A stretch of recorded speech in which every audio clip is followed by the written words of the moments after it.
It's November the 30th, 1951, in the skies over the Korean peninsula. A formation of 9 Chinese Tupolev-2 bombers rumbles through the clouds, moving towards their target on the island of Cho-do. Around them are 16 Lavochkin 11 fighter escorts, keeping them safe through hostile skies. They're cruising along when suddenly a burst of bullets falls from the heavens and tears through one of the bombers. Before the Chinese can even react, the attacker cuts through the formation from above. He's followed by 7 more enemies which pounce on the Chinese aviators. Tracers fill the once calm sky as the Chinese Lavochkin 11s and the American F-86 Sabres clash in a chaotic dogfight. The Sabres quickly find themselves unable to focus on the bombers as they fend off multiple enemy fighters simultaneously. But then a Tupolev-2 explodes in midair, torn to shreds from below without any warning. The same Sabre from the start cuts through the middle of the bombers, fearlessly charging through heavy fire with total disregard for his own life. The mysterious aviator comes right back for another run and fires a single short burst. It strikes dead on target and another bomber bursts into flames. This pilot is squadron leader and World War II ace, Major George Andrew Davis. The tide turns against the Lavochkin 11s. Their pilots are unable to make up for their shortcomings. The Chinese squadron is fighting for their lives when a group of MiG-15s arrives to the rescue. The MiGs pounce upon the unsuspecting Americans, their leader easily getting on the 6 o'clock of the Sabre of First Lieutenant Raymond Barton. The MiG fires multiple times, striking the American fighter on the wings and cockpit, but failing to take him down. Barton performs evasive maneuvers as he requests aid on the radio. The MiG's 23 and 37mm shells are zipping past his canopy. Charlie, on my tail! Charlie, I'm stuck, need help! Copy that. Davis heeds the call.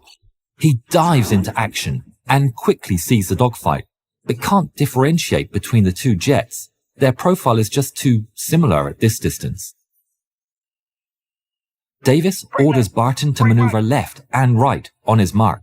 He observes carefully and identifies the plane not following his instructions and pounces. He sweeps down from above and unleashes his 6 50 caliber machine guns upon the enemy jet.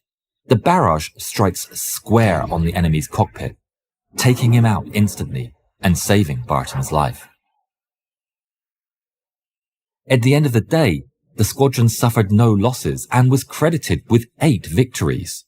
Davis claimed 3 of them, bringing his tally to 5 and making him the first ever American to become an ace in 2 wars. But back at base, Davis is far from the daring and wild killer he is in the air. In fact, he's the complete opposite. He's quiet and reserved, never drinks, smokes, never brags about his accomplishments and skills, despite being a serious candidate for the best pilot of his age. This juxtaposition on top of being a World War II ace made him a legend amongst the force. His experience earned him command of the 334th Fighter Squadron of the 4th Fighter Wing. He excelled at the post, leading by example and demanding strict discipline amongst his men. Under his leadership, the squadron became one of the best battling for the Korean skies. Davis grew to be so valuable that he became irreplaceable. It was protocol for aces to be recalled back to the US for their safety, and so they could teach their skills to the next generation of pilots. But Davis is so instrumental in his role that the Air Force can't find anyone to take his place, and so he remains fighting in Korea and seeing more action than ever. Just half a month after becoming an ace, he becomes a double ace, claiming his 10th victory on December the 13th. But that was all to change on February the 10th, 1952. Davis is flying in formation with 3 fellows from his squadron. They're providing cover for a group of F-84 Thunderjets across the infamous MiG Alley where MiG patrols are so common and numerous that Sabres rarely venture into it with formations smaller than 12. This is Red 1, breaking the flights. White 30. Davis is feeling confident and had dispersed his 16-man squadron into 4-man flights to cover a wider area for the bombers following behind. But just as they approach MiG Alley, disaster strikes in Davis's flight. One of his men, codenamed Red 3, reports an oxygen failure and must return to base.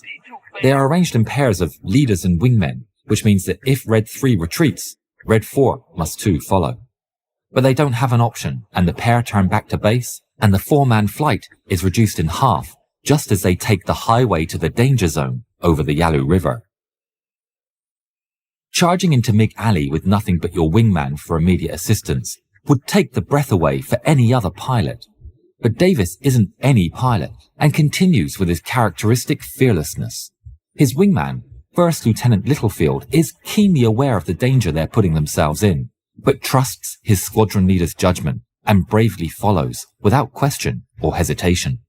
It doesn't take them long before they spot a 5 MiG squadron to the north, and then 10 more northwest shortly after. Davis evaluates the contacts and realizes the 10 MiGs are headed straight towards the incoming Thunderjets. They push the throttle to full, and the pair races to intercept. They approach unseen from above, and Davis pounces upon the enemy without hesitation, Littlefield in tow. The MiGs spot them at the last moment and scatter for their lives, but one of them has a split-second hesitation and pays the price. Davis lights him up with his trademark accuracy, striking the enemy and turning it into a flying fireball.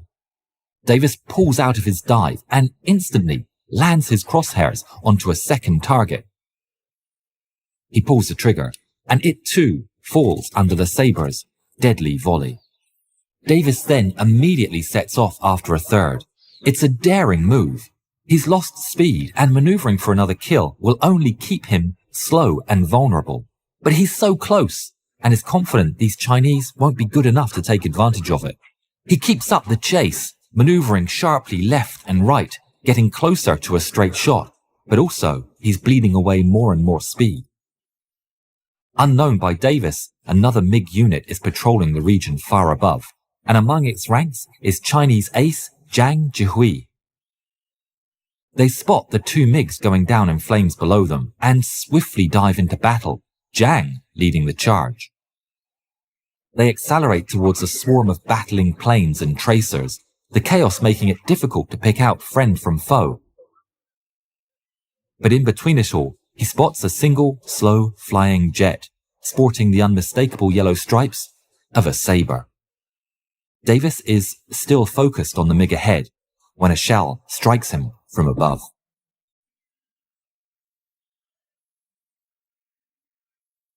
Littlefield is battling hard against the swarm of MiGs when he sees his leader out of control and engulfed in smoke.